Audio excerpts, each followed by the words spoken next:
Okay, I don't want all of you to be waiting. I think people can join as we go. So hello again and welcome to panel I1 at GigaNet Symposium 2020.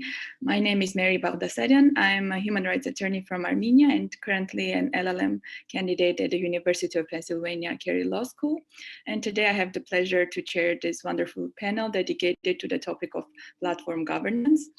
This topic is undoubtedly one of the most pressing issues in the internet governance domain nowadays, especially in the view of many different ongoing developments on local, regional, and global levels. And many different models and approaches are on the table for content moderation and intermediary liability.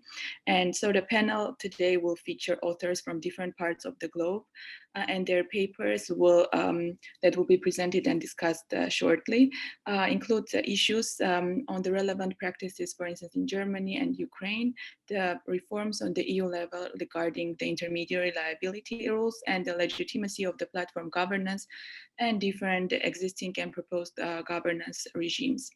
And it is my pleasure to introduce our panelists. Today we have with us Robert Gorwa from University of Oxford, presenting a paper entitled The Regulatory Politics of Platform Content Governance, Institutional and Normative Constraints in the German NetzDG process. Then we have Svitlana Jaroszynski from Florida State University, United States, presenting a paper entitled YouTube is not yet regulated by Ukrainian law, internet regulation in the proposed draft law of Ukraine on the media. Then we have with us Blayne Haggart from Brock University of Canada and Clara Iglesias Keller from Berlin Social Science Center, presenting a paper entitled Democratic Legitimacy and Global Platform Regulation. And last but not least, we have with us Sebastian, Felix, Schwemer from University of Copenhagen, Denmark, Tobias Mahler from University of Oslo, and Håkon Styri from Norwegian National Security Authority, who co-authored the paper entitled Reforming the Liability of Non-Hosting Intermediaries. And I'm very sorry if I mispronounced anyone's names. Please accept my apologies. And our panel is also joined by the discussant, Peng from Nanyang Technological University of Singapore. And we have a wonderful lineup of authors and their very interesting papers. And without further ado, I would like to give the floor to Robert to present his paper on the regulatory politics of platform content governance. Hi, everyone. Thank you so much. I hope you can hear me okay. It's a real honor to be kicking off this GigaNet. Thanks so much. It's my first GigaNet and I'm really happy to be here. I'm very quickly going to share my screen and hopefully this will work. And then I will dive right in because I know that time is limited. So here we go. Can you see these slides? Oh man. Okay. So if I can, there we go. So the motivation for this paper, which is connected as part of a kind of broader PhD project that I've been working on for the last few years, which I think aligns quite well with the motivation of this panel, which is the growing academic policy and public interest in how major user-generated content platforms set their rules and procedures around their own platforms, their own services, and how they're used. We can call that platform governance. And there's also, as we all know, been a growing literature about the different ways in which different types of actors are trying to affect these rules and procedures, including governments and state actors who are intervening, as Meri mentioned, through a host of co-regulatory and national level regulatory initiatives. And this kind of corresponds to the growing salience of content moderation as a global public policy issue in the last few years, especially since kind of external shock events like the US election and the kind of tech closh that has been much discussed since then. So the starting point for my PhD thesis was this observation that while we've got a growing body of scholarship looking at this issue, and a lot of it has been from great legal scholars who are presenting really nice, very helpful legal analyses of specific pieces of the regulatory status quo, whether that might be the kind of self-regulatory regimes or new kind of multi-stakeholder bodies that are emerging to govern content moderation, as well as kind of national laws and rules. There has been kind of little on the stuff behind the scenes. So while we get kind of normative and legal analyses of specific laws and what they might mean for freedom of expression or how they might work in practice, from a regulatory politics point of view, there still hasn't been a lot of attention to this topic from political scientists. So the kind of overarching question that I'm looking at is trying to understand the factors that allow actors. In this case, I focus mainly on governments, but there are other actors kind of in this ecosystem to successfully supply new rules for platform governance. So basically, I've been kind of interested in looking at and understanding cases like the Christchurch shooting, where two very closely socially, economically, and politically interlinked countries, New Zealand and Australia, respond to the same event with the same stated policy goal with two totally different regulatory approaches.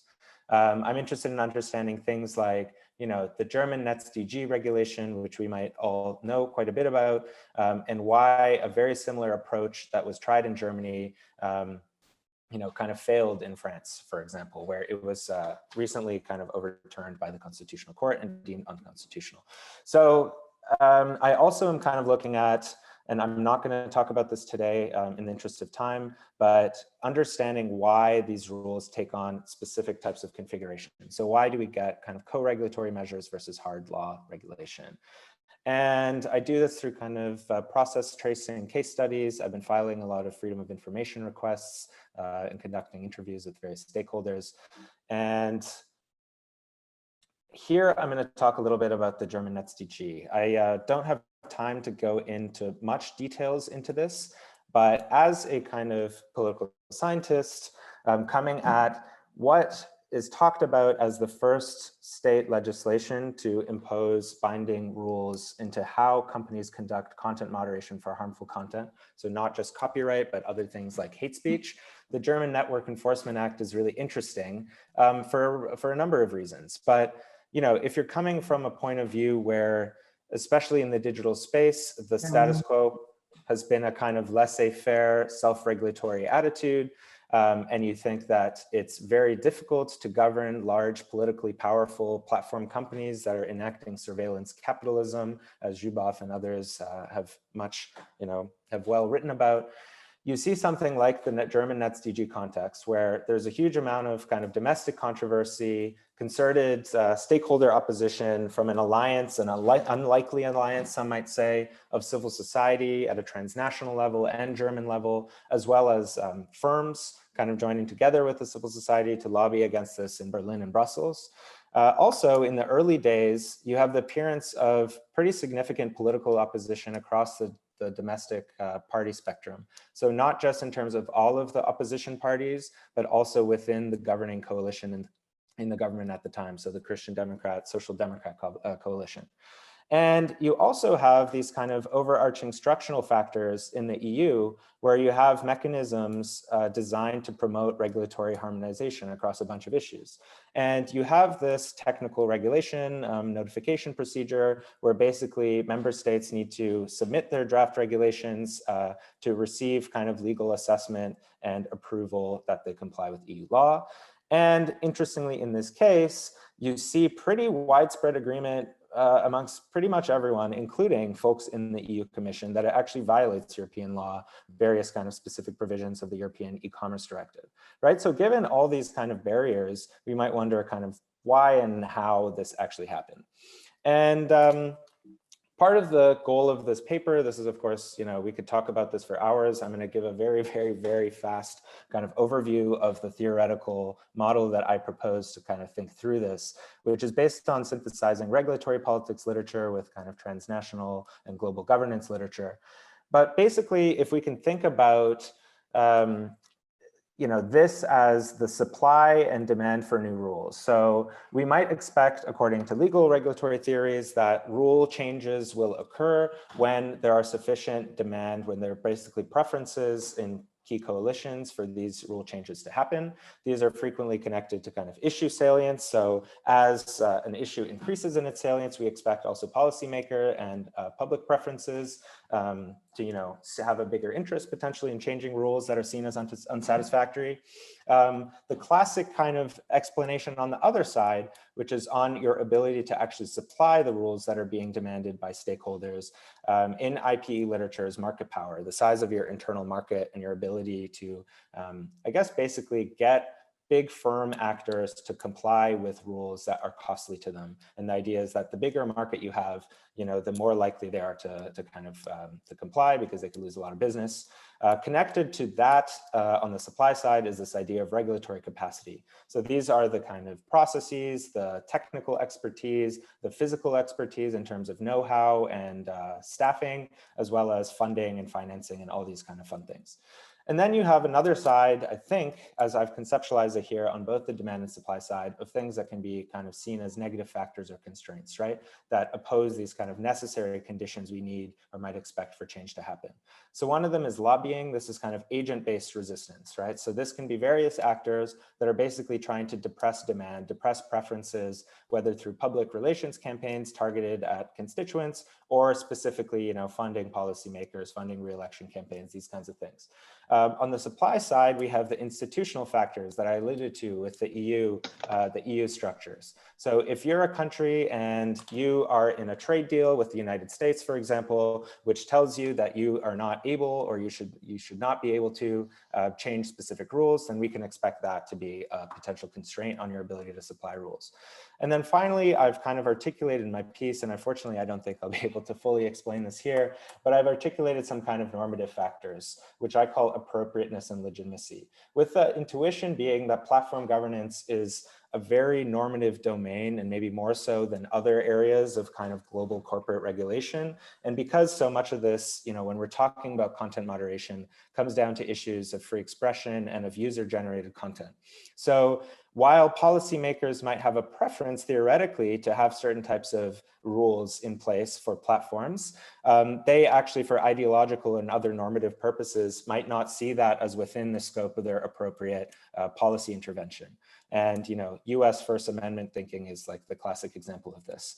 And on the supply side, we have legitimacy.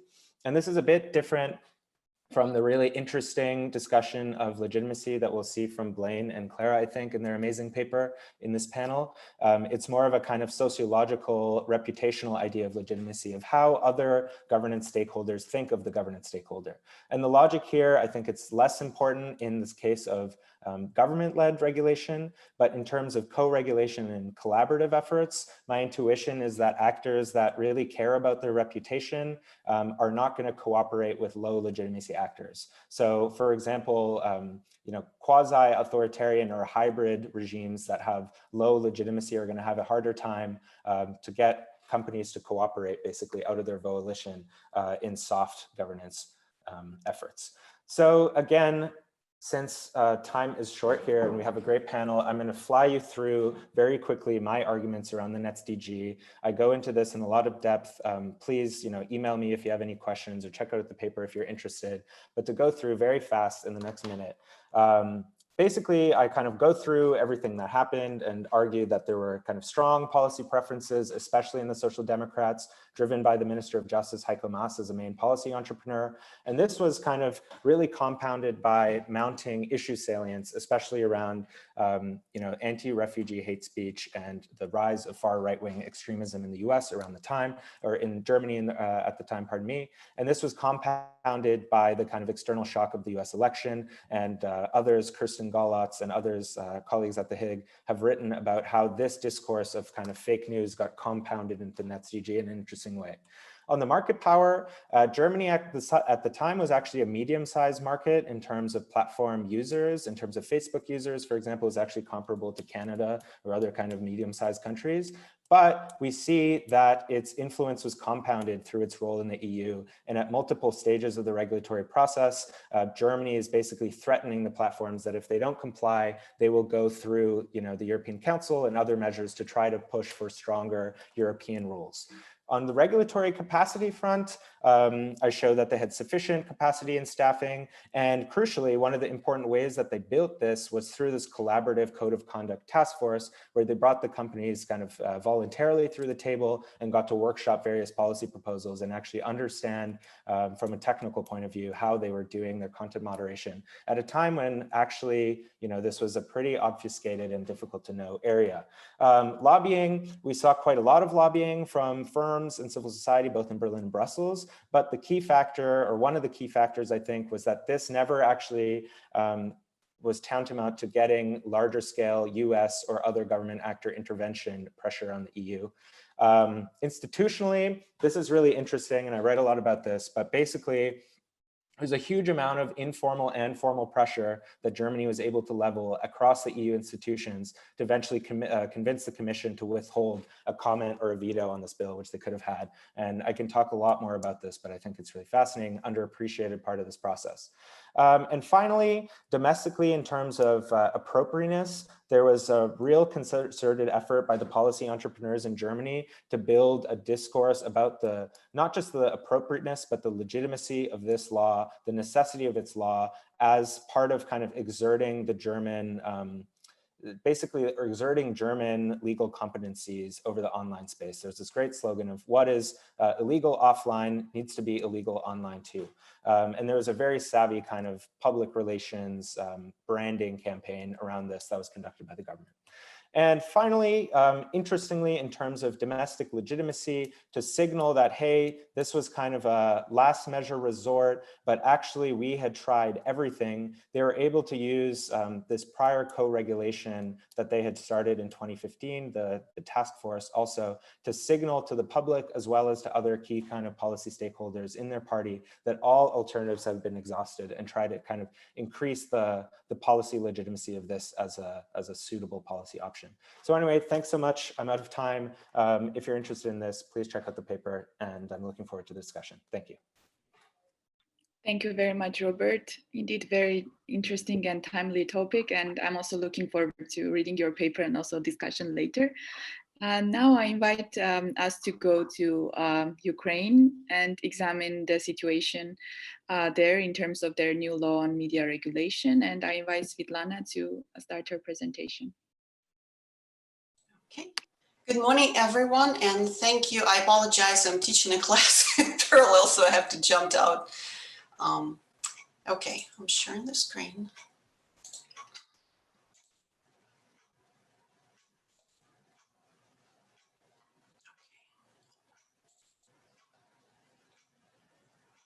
Which one? Can I ask which one you're seeing? Are you seeing the presentation or are you seeing the notes? The notes? Okay, sorry. Give me just a second.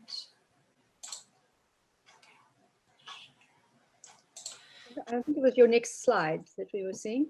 Okay. Do you see the presentation now?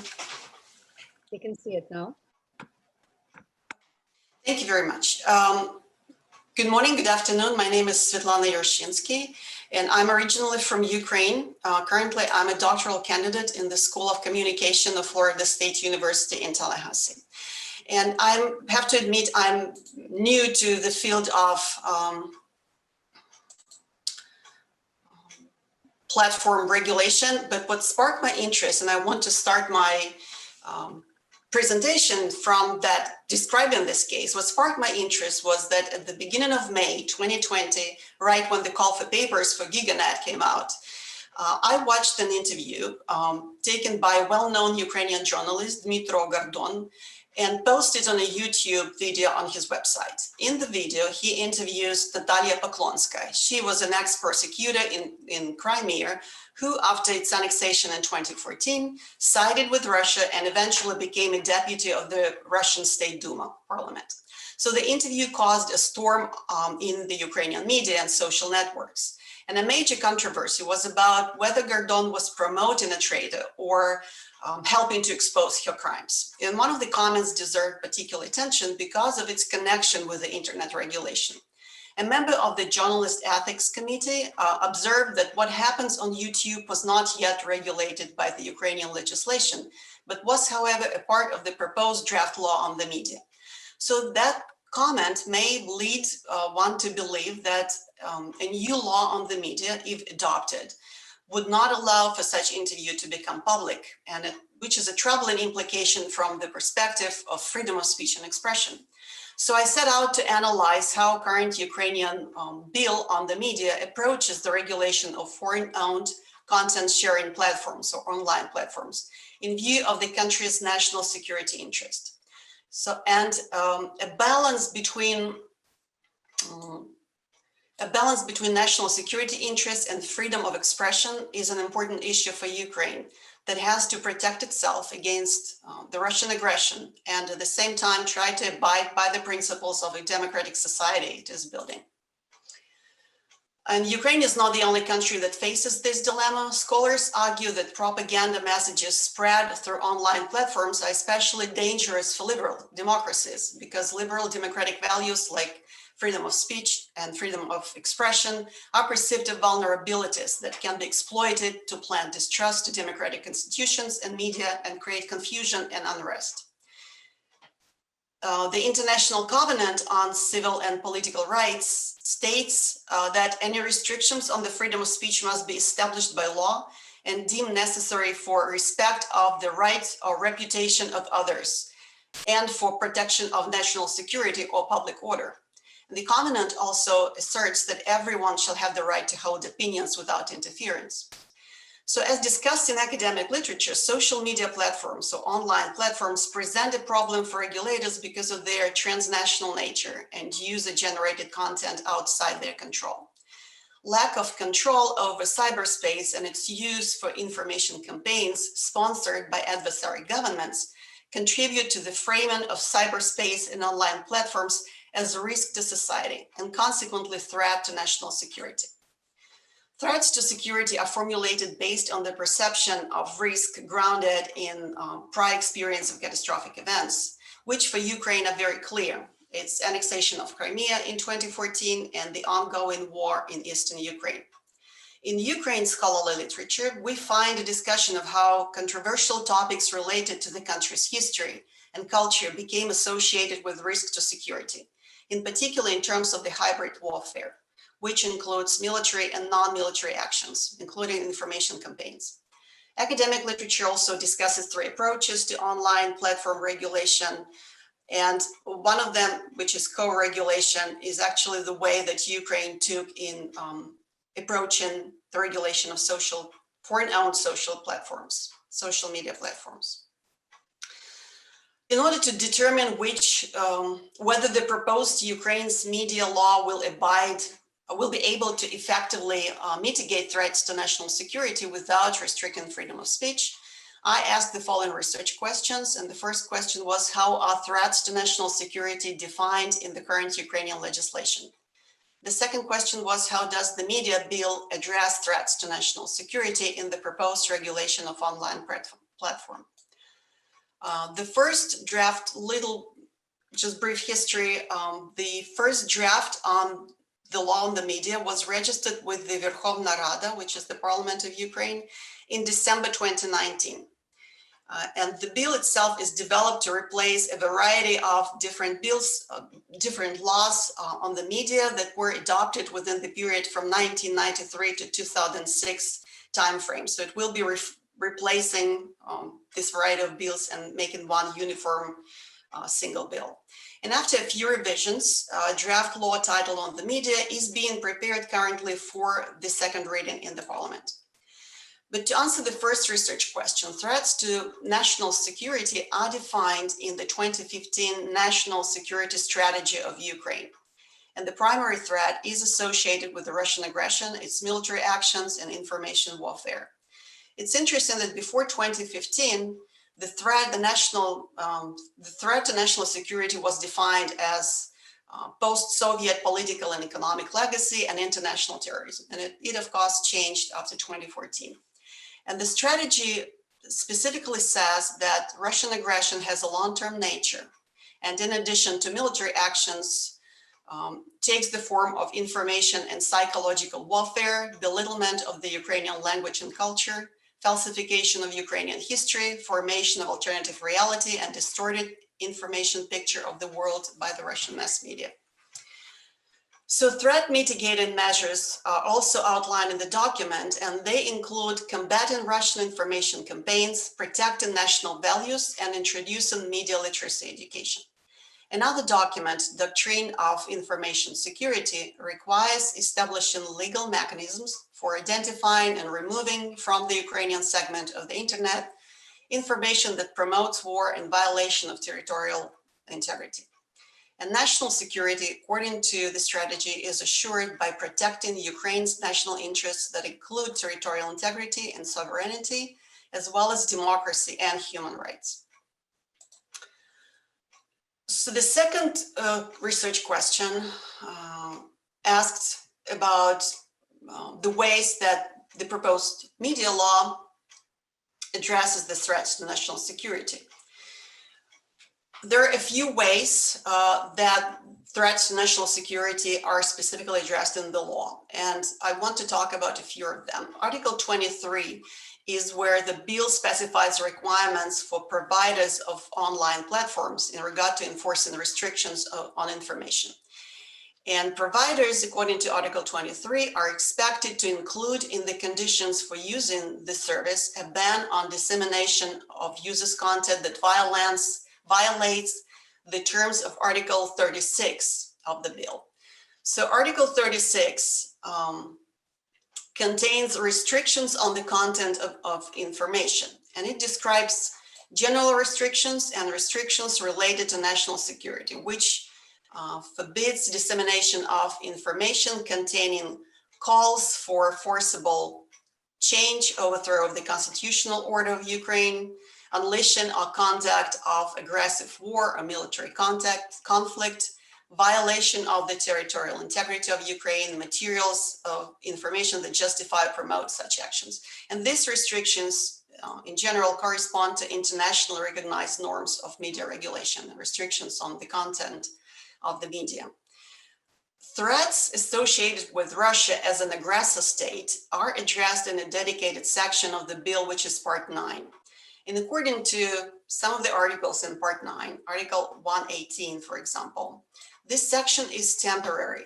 It's placed temporary on the bill and will be removed after the parliament revokes the status of aggressor state from Russia or any other country. Article 119 also establishes types of contents that cannot be distributed through media because of the armed conflict. There are some provisions that I found problematic in this part. For example, paragraph 2, item 2 of the article specifies that it is possible to cover the activities of the aggressor state, but only in a critical light, at the same time requiring that information is provided in accordance with the principles of reliability and balance. And this seems contradictory because it is established by default, it seems that it is established by default that reliable and balanced information will be critical of the aggressor state. And what is problematic in this provision is that rather than focusing on the source of unreliable materials, demonstrating that it is a part of the Russian state-sponsored information warfare, it bans content related to the armed aggression based on the broad definition of being unreliable or associated with the list of individuals who pose a threat to national security. That's a list that is published by the National Council. And in this way, open discussion of controversial issues is avoided, which is necessary for developing media literacy. A regulatory approach to regulating platforms, social media platforms, include voluntary registration or co-regulation. And as defined in Article 92, co-regulation mechanism will allow Ukraine to set up requirements for the dissemination of information based on the statute's provisions through the adoption of codes or rules for the creation and dissemination of information. And both options described are presented as voluntary and do not provide the regulator with obvious means of enforcing restrictions on content. So what conclusion I was able to make based on the analysis of the proposed bill. On the one hand, the bill does address threats to national security described in the National Security Strategy of Ukraine by defining mechanisms for identifying and removing harmful information from the information space of the state. On the other hand, it makes focus on removing harmful information associated with Russia as an aggressor state, which can actually hinder discussion of important issues related to loyalty and love to your country, as demonstrated by the example with Dmitro Gordon's interview. And based on the provisions of the law, the interview would have been removed because Poklonska and Talia Poklonska is on the blacklist of individuals who pose threat to Ukraine. The restrictive nature of the law was underlined by international reviewers, including a review from the Organization for Security and Cooperation in Europe. And I also suggest in the discussion part that it would be reasonable to approach threats to the national security on a case-by-case basis and justify them using a thorough process. And an example is a three-part test proposed by the European Convention on Human Rights. Media scholars also argue that principle-based approach is more effective than rule-based approach in co-regulation. And I also included a recommendation that media literacy is addressed more prominently in the law. This is it. Thank you very much. And I'm looking forward to hearing questions and for interesting discussion. Thank you. Thank you very much, Svitlana. And before moving to our next presenters, I would like to invite everyone to post their questions to the panelists in our chat so that we can combine them and address as many as possible during our discussion section. And next, we are moving to the topic of democratic legitimacy and global platform regulation. And I invite Clara to start their presentation. Hi. Okay. So can you see the presentation or my notes? The note, okay, there we go. Presentation? Okay, cool. So, hi everyone, thank you, Meri. I believe it was since the last GigaNet Symposium that me and Blayne have been having this conversation about democratic legitimacy in platform governance. So I'm super happy to be back here and to see all of you. This is a long-known concern for most of us because of the democratic deficit that accrues from the fact that private companies are making the choices that influence millions of users' behaviors. So many of us have been doing research on the interests behind these choices, the processes that led to them, and their binding nature. So these questions also guided justifications for legitimacy inside democratic states, and we find different authors that relate legitimacy to participation or to individual moral constriction or to legality. Quests for legitimacy outside of the state are guided by sort of similar standards as we see in international law. So in platform governance specifically, different authors have used different references for what would grant these companies' decision processes with legitimacy. Some people will say it's about user participation. Others are going to say that it's about abiding by human rights or about following certain rule of law procedural principles. And after going through some of this literature, what we realized was that, well, first in the first place, we realized that we should bring this all together. And in the second place, we realized that the focus on only one aspect could be too narrow of an exam. So for instance, when you look at human rights as a parameter, this still leaves a lot of space for arguing which human rights are you talking about? So we propose a more comprehensive assessment for measuring legitimacy of platform governance proposals. We chose 4 proposals that we're looking at to test this framework in the hope that this will give us more answers about the real potential of these proposals and their importance and limitations in a wider context of platform governance. We chose one specific theoretical framework to do this, which Blayne will tell you more about. Yeah, thanks, Clara. So to in order to come up with a framework that we hope would be provide a bit more substance to the debate about legitimacy and platform governance, we turn to the EU governance literature because it's also very concerned with the question of democratic legitimacy in situations where you don't have the easy appeal to democratic elections. And this, and in particular, we looked at the work of Vivian Schmidt, who was herself drawing on the work of Fritz Scharpf. And so we proposed, based on their work, that we consider platform governance legitimacy through a three-pronged framework. And the first prong here, input legitimacy, emphasizes responsiveness to citizens' concerns as a result of participation by the people. Not just that, though, but also the presence of a collective identity or political will. And this input legitimacy, we would argue, is something that tends to be neglected by a lot of platform governance proposals. Secondly, there's throughput legitimacy, and this is Vivian Schmidt's main contribution to the literature here, or her big contribution in this case. It focuses on the quality of governance. This includes questions of efficiency, transparency, openness to interest intermediation. In other words, how well are organizations or governments or platforms doing their jobs? Finally, there's output legitimacy, which is the extent to which laws and rules both solve problems and are seen to solve problems. And this last bit is important because policy effectiveness is often in the eye of the beholder. Finally, there are also interaction effects amongst these various forms of legitimacy. With input and output legitimacy, it's possible for deficits in one to be made up for in the other. For instance, you might see a bad outcome in something, but you might also just kind of say, well, what are you going to do? They were elected, so that's fair up to a point.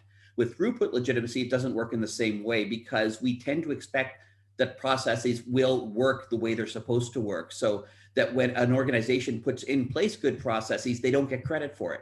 But if things go bad, then that will hurt the overall legitimacy all around. What that means is that throughput legitimacy ends up being a very thin reed upon which to build an entire governance framework. So that's our framework. I'll turn it back to Clara to introduce or to talk about our first two cases. Yes, so we have 4 cases, the Facebook Oversight Board, adjudication by courts of intermediary liability, the UK online harms paper, and the human rights-based frameworks. So for the first one, for the Facebook Oversight Board, well, it is self-regulation, right, inherently, so its input legitimacy claim is weak, and its structure is not only not focused on increasing user participation.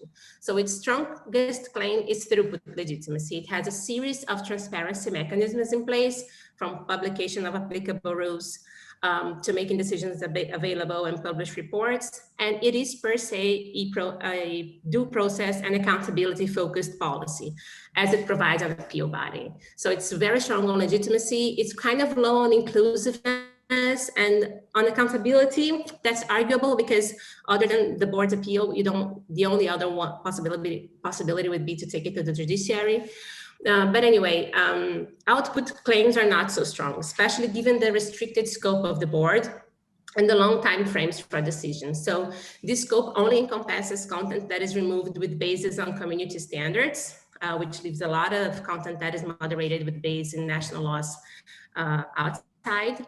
And even what's already within this restricted universe has a small chance of being appreciated, and it also has a long deadline of up to 90 days until there's a decision. So this restricted scope has guided our overall assessment. So with what we know at this very initial stage is that this indeed has a potential to implement a more constitutionally responsive online content moderation process, but that will remain considerably limited by its scope. So as of now, we don't have much to believe that it will have a greater effect on the wider platform governance framework or on content moderation itself.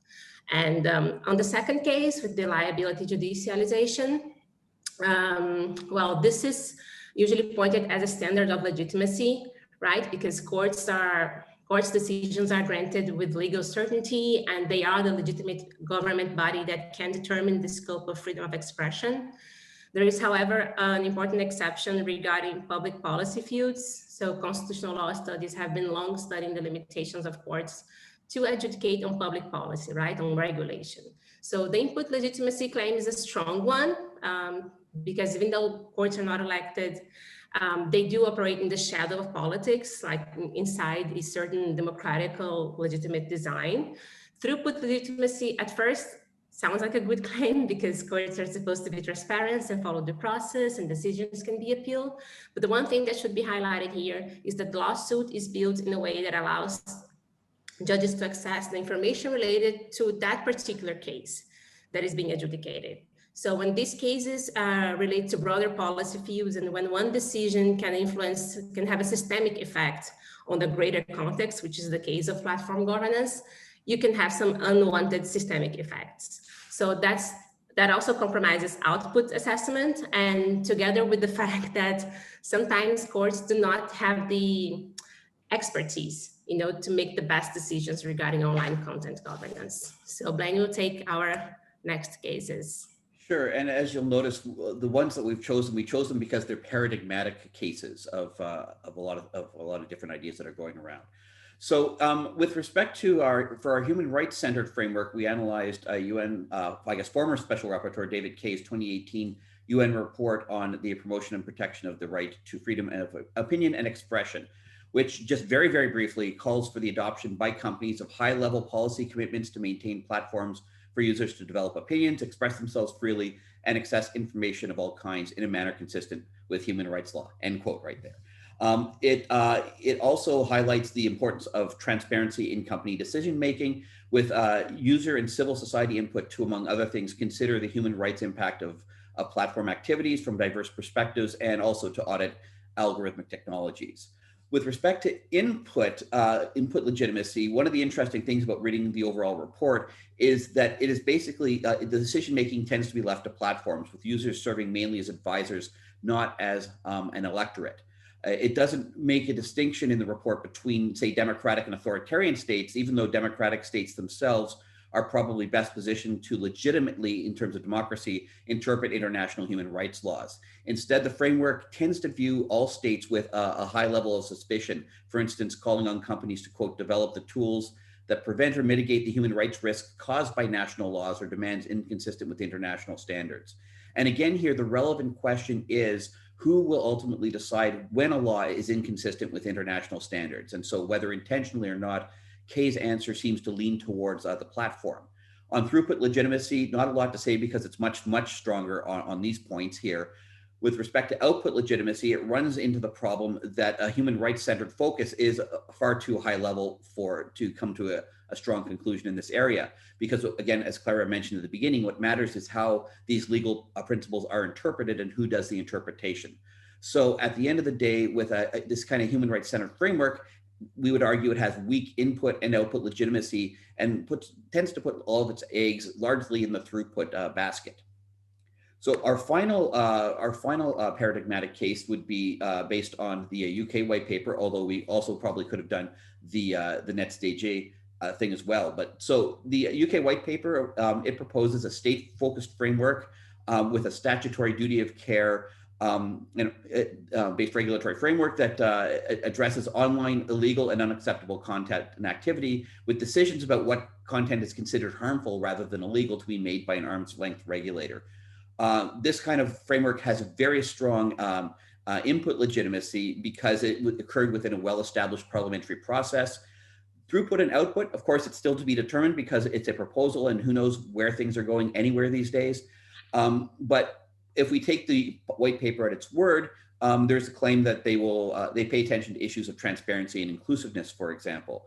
Again, output, it will depend on the extent to whether or not this is seen to actually make a difference. But overall, at least tentatively, we can say that based on having strong input legitimacy, it is well positioned, and with a focus on throughput, it seems to be well positioned with respect to ensuring legitimacy if it is able to actually deliver on what it proposes to do, again, because it comes out of a well-established democratic framework. Moving to the final slide and our overall findings, 4 points. So first point is that we'd argue that throughput legitimacy, the main focus of a lot of these processes, will not be enough to sustain overall legitimacy of these proposals and programs. With respect to input, with the exception of the state-based policy, most fail to pay sufficient attention to the legitimacy of the rule makers which should be a big concern for those interested in questions of regulatory legitimacy. The state itself tends to be neglected as a legitimate regulator in these areas, which unfortunately sidelines the most obvious way to engage in democratically legitimate platform regulation, namely increase the involvement of domestic democratic states in these processes.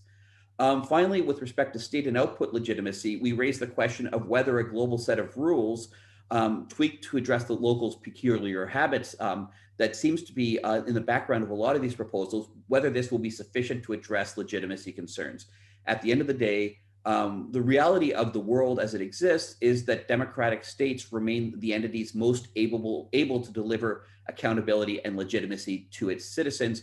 And overall, too, with respect to this framework, we think that it would be useful for academics and analysts in this area to take a more nuanced approach to the question of legitimacy.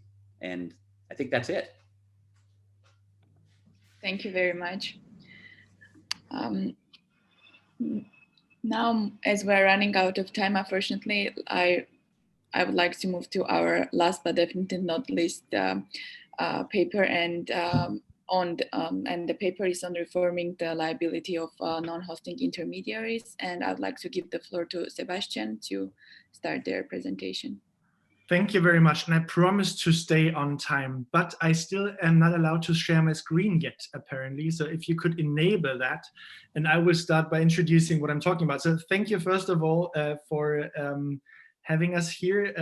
I'm presenting a paper by Tobias Mahler, professor at the University of Oslo, Håkon Styri, a technological expert, and myself, on reforming the liability of non-hosting intermediaries. Now let me check whether I can. No, I still cannot share my screen. Ioana, I think you should enable that. Just a second, working on it. I've just switched it on. Wonderful, thank yes, you have been made the host. So then I can share my screen with you. I think that will be fun for you. So the background for this research is a study that Tobias, Håkon, and myself produced earlier this year for the European Commission in connection with the preparation of the evaluation of the E-commerce Directive and the Digital Services Act, that is entitled The Legal Analysis of the Intermediary Service Providers of Non-Hosting Nature. It's not yet published, but hopefully soon. So what I'm going to look at is kind of the intermediary liability framework in the EU. And I just give you some brief background. This is dating back to 1998, a proposal, and the E-commerce Directive in the year 2000. And as you can imagine, much has happened since. It aged quite well, but things have changed. In July 2019, the European Commission, there was a leak on this internal working paper that I'm sure many of you have seen on the Digital Services Act. So looking at intermediary liability as one of the regulatory screws really to adjust what platforms and other intermediaries are supposed to do on the internet in Europe. This summer, the Commission launched several inception impact assessments in the public consultation, and all of this will lead into a proposal probably in December this year. The structure of our paper is the following. So we have a short introduction. We look at the regulatory intersection of transnational private regulation and EU law. So looking at how is this currently being regulated in Europe. Then we have a couple of specific non-hosting functions that we try to locate in that framework, and where we say, hey, there might be some holes, and suggest a way going forward. If we look at the non-hosting functions in the current framework, the regulatory landscape, first of all, I think it's necessary to briefly look back at how things are regulated in Europe. So we talk about intermediary liability, but really what is harmonized is the intermediary liability exemption. And that is for three very specific intermediary functions. So liability is a question of national law, according to national principles mostly. I mean, there's exemptions like Article 17 for certain online content sharing service providers for copyright content, but we really look only at the liability exemptions in Europe. And there's three functions that are covered. So there's mere conduit, in quotation marks, in Article 12, which traditionally addresses internet access service providers.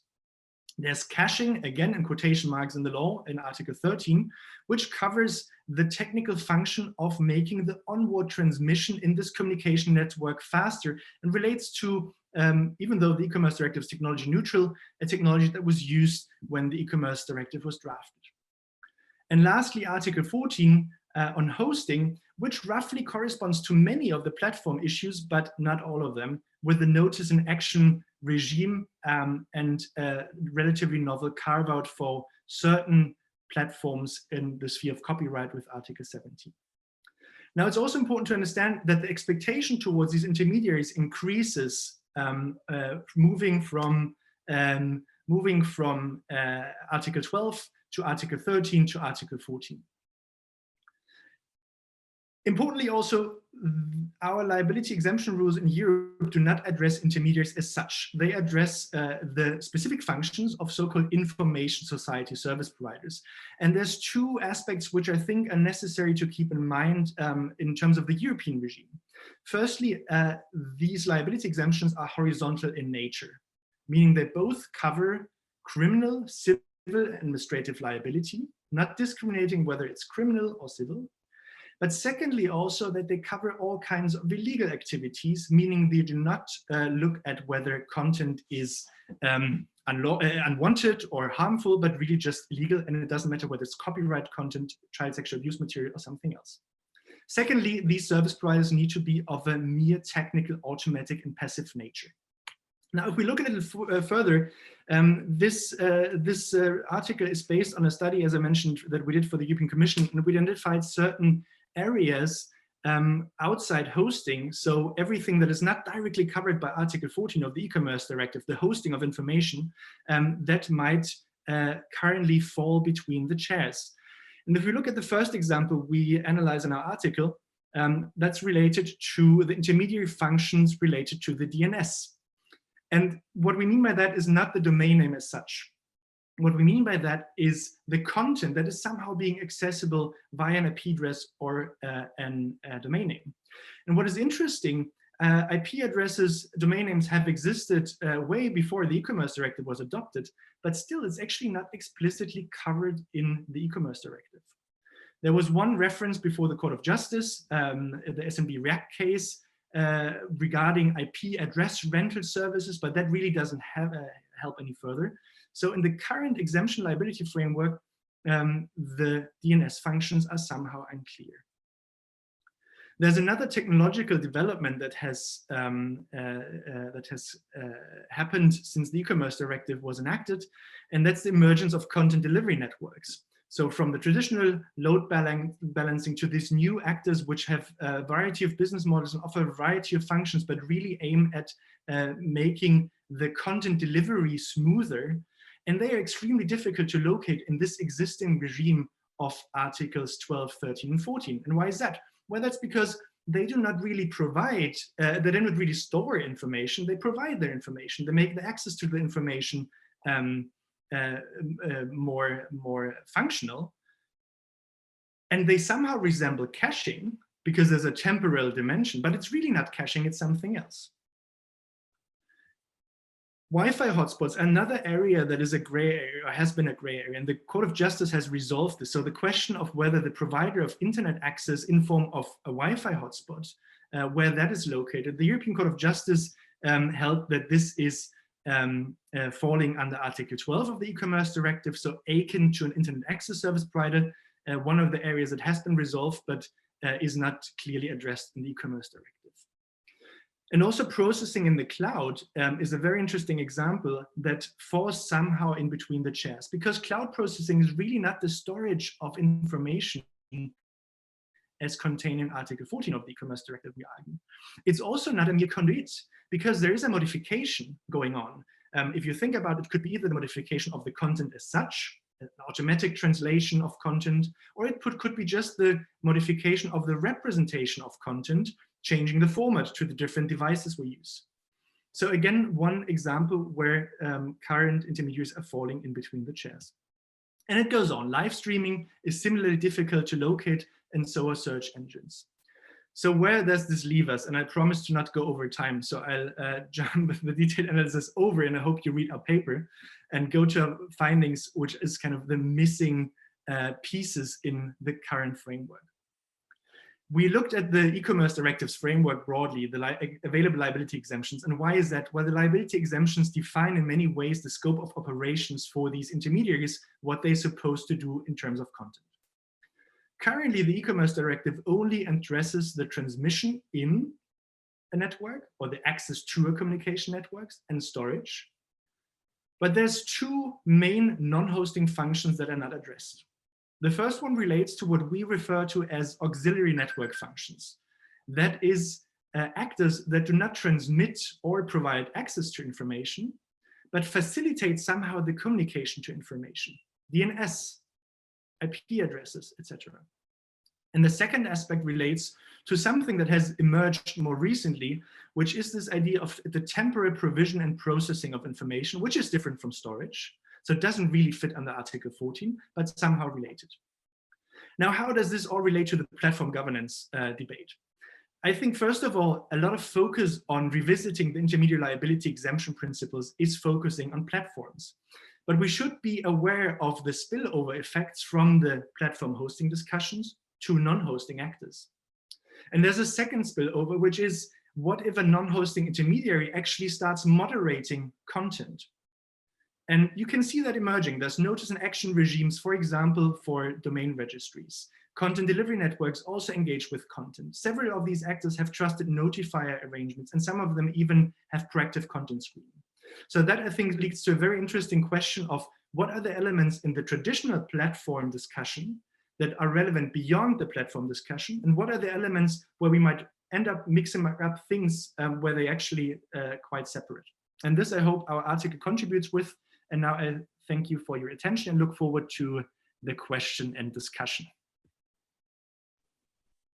Thank you very much, Sebastian, and thank you very much to all our panelists for their very timely and interesting topics and their quite thought-provoking findings. And now I'd like to turn to our discussant, but before giving the floor to Peng, I would like to invite the attention of our panelists to the questions that are lining up in the chat. And if you believe that you can answer any question in the chat, please go ahead and answer those there. If not, we will try to address a few because unfortunately we're running out of time at this point.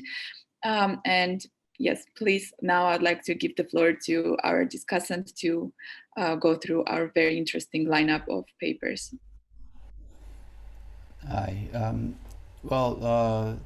good to see all of you here. It's a really a big group, considering GigaNet typically doesn't have that many people, but really this is an international audience. I want to say that this is an important area. Important enough, I'm actually teaching a graduate class on platform governance with my friend Gerard Goggin. I want to thank the committee for the invitation here, but I want to say that I will break academic tradition from Asia. I will be brief and clear, and also probably immodest. Okay, so let's take the first paper by Robert Gorwa. I thought it would be about platform content governance. So I was kind of reading it avidly for content, but it was really, the title was really accurate. It was really about the politics of regulation. So it's detailed and it's got a very good academic framework. My question, kind of a larger question that applies to some of the other papers also, would be that what can we learn that would have a wider application? One of the functions of GigaNet is to give academic inputs to the larger discussion after we finish to the IGF. And I've had, and I'm sure you guys would have had too, people asking for some sort of advice or some kind of direction. In fact, somebody here has asked about direction about where to go next. There's someone from Malaysia talking about regulations. So what can we learn about regulations after studying regulatory politics? I think that's one question I would have. On the paper by Jaroszynski, okay, I found it interesting looking at YouTube regulation. I would imagine many of our countries would have gone through it, but there are of course peculiarities to it. I would say there are two kind of major issues major concerns about the paper. One is that of when do you actually call a national security? And actually, I would comment this Syracuse principles. And in fact, I kind of stumbled upon this. I'm going to put this out on the chat. And this is a set of principles drawn up by the American Bar Association for when governments can call in a situation a national security situation.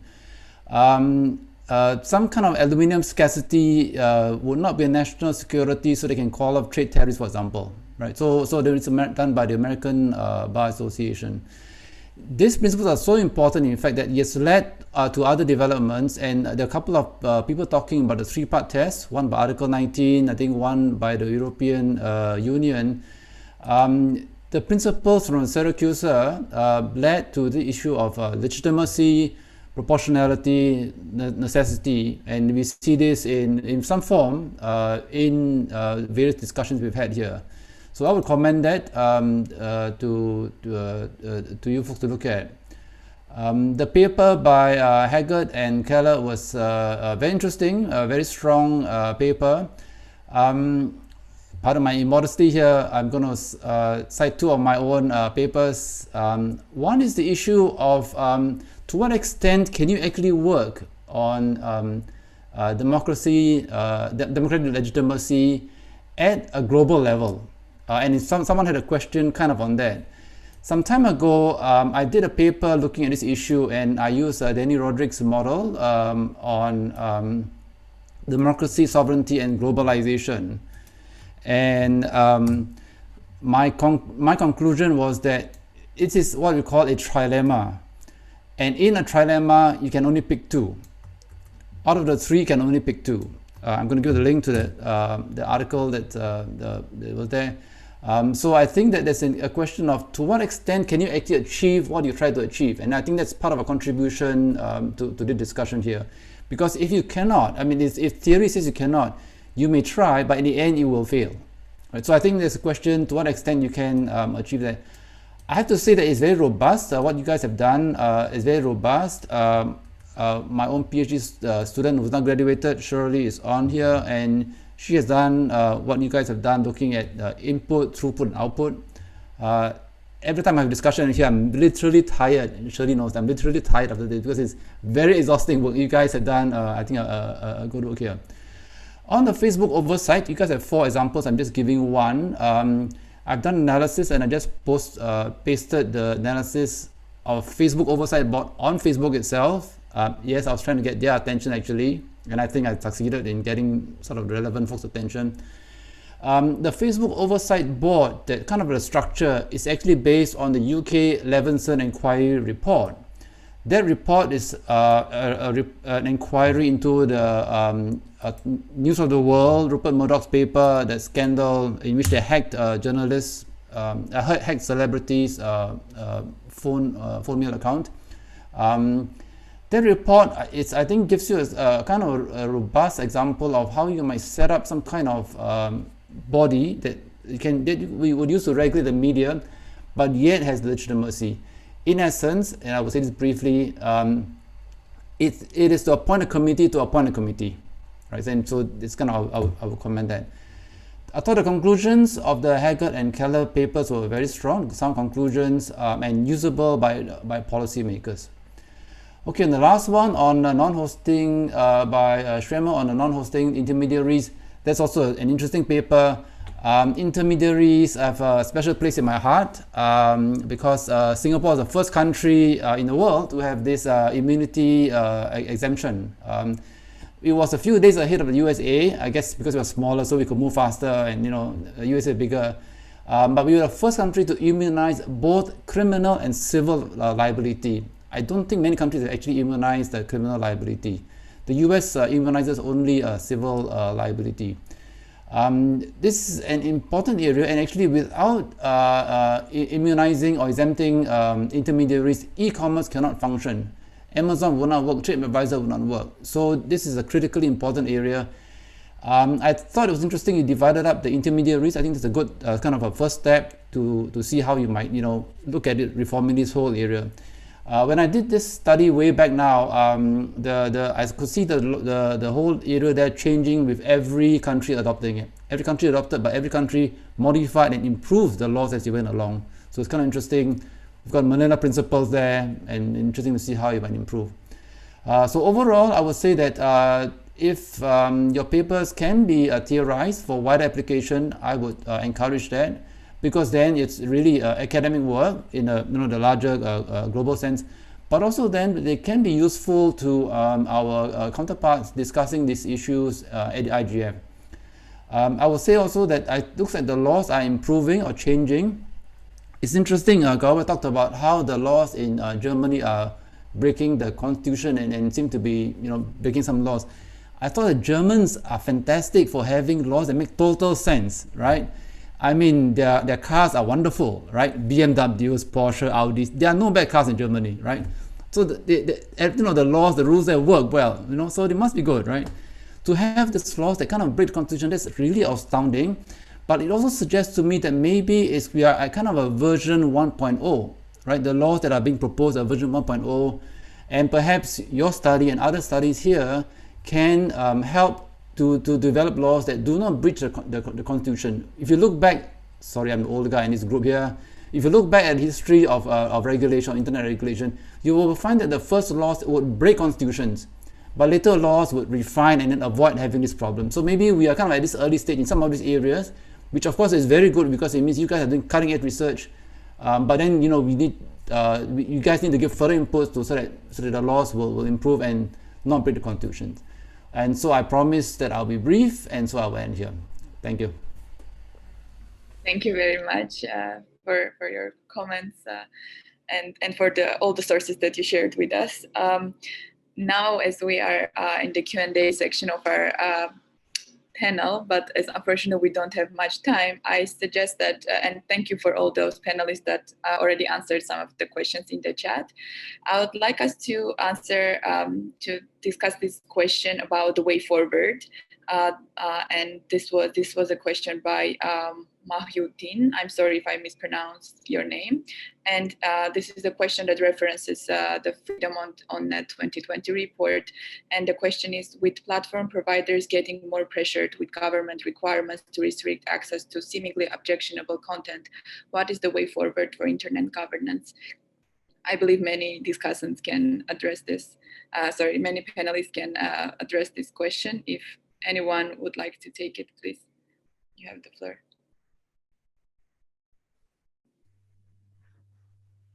I could just maybe say one very quick thing, which is, and thank you, Professor, for the really interesting comments.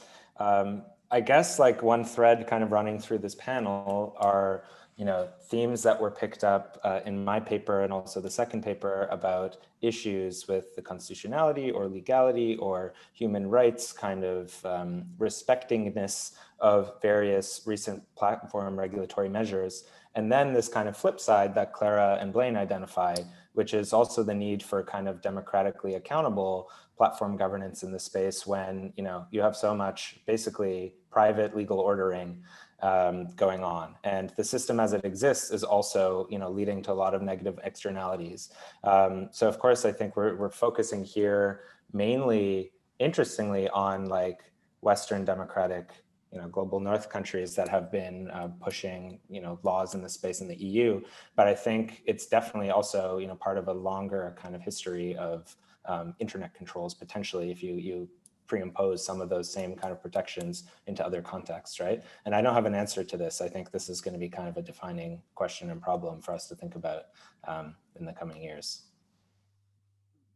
If I could, and I think I'll also respond to our discussant's comments, which were really good, and thank you for the kind words for our paper. And I will also say that the paper that we wrote, as Clara mentioned, this is kind of a culmination of, we recognized our similarities in our work from the last GigaNet. And in last year's GigaNet, I actually presented a paper that actually did use Danny Roderick's impossible trilemma to address these issues. And now I'm just a little bit embarrassed because I'm just glanced at your paper from 2012 and realized, okay, wow, So I'm about 6 or 7 years late to that game. So anyways, yeah, I agree 100% with that. And I think also Roderick's trilemma highlights, in a sense, kind of the way forward, which is not going to be a way forward that a lot of people in the kind of global internet community will want to hear. But it is the fact that I don't think you can do this. I don't think you can have democratic regulation at the global level, given the world that we live in today, which means that we have to start thinking about the breakup of these global platforms, not just in terms of the way that the US is talking about it right now and the EU in terms of antitrust, but along national lines.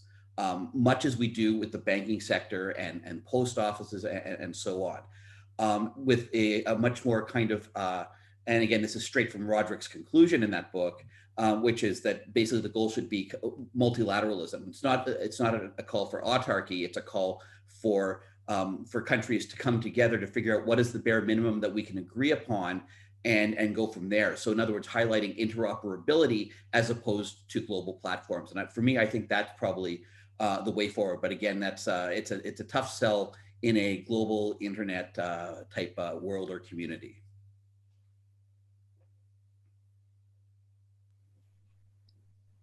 Thank you very much. And we have one last question by David Allen. And the question is, as citizens, where do we want emphasis?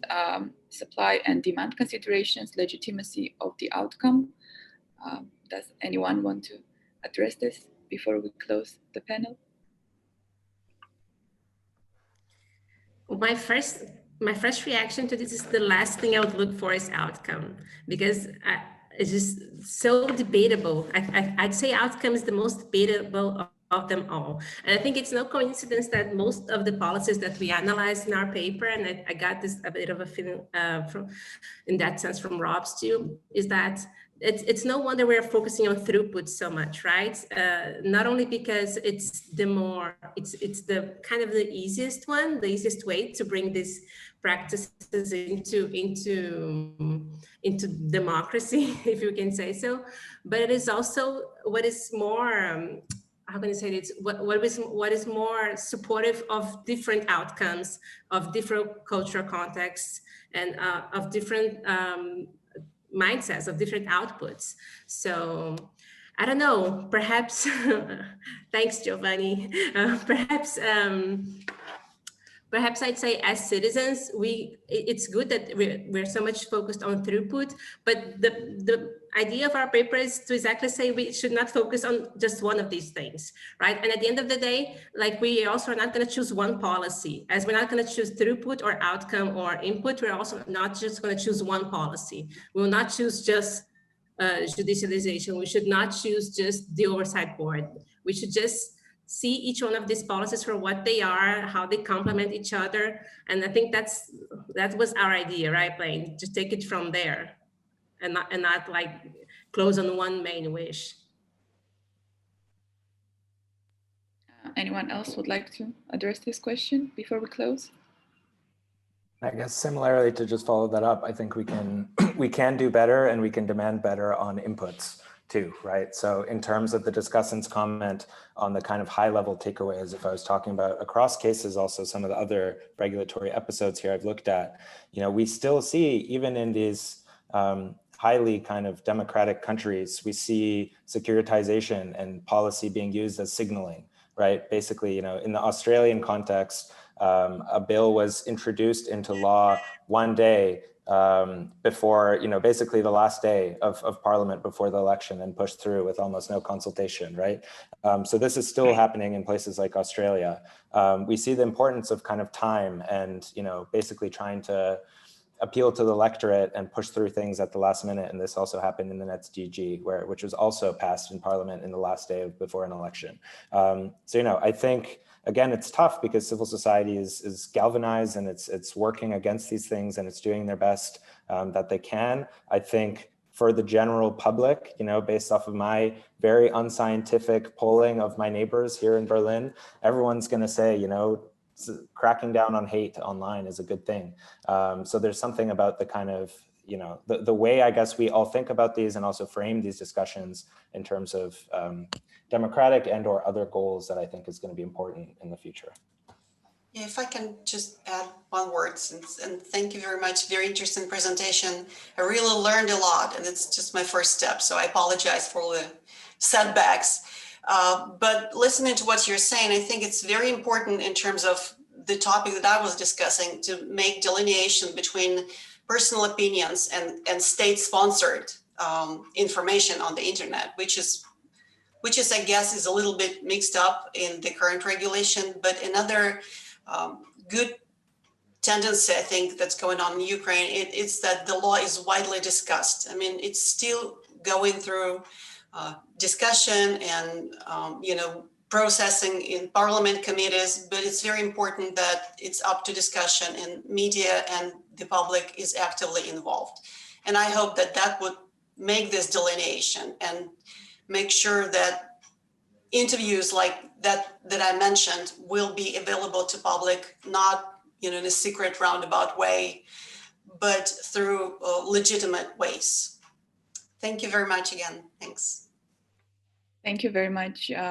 This was interesting. Excuse me. This is Professor D.P. Sharma, and sorry, because of some interruption, I went back. So that's why now I am back to the session. I wanted to respond the last question which was raised by you. Actually, we belong to a one of the largest democratic country of the world, that is India. And the active participation and awareness among the people, just like general public, will play a vital role to elevate and standardize the rules and regulations to govern the internet. And unless the people, those who are user, at the end level stakeholders will not participate in each and every activity, and their voice will not be taken into consideration while designing the different kind of frameworks and regulatory the models, I do not think the real effect will come to the ground.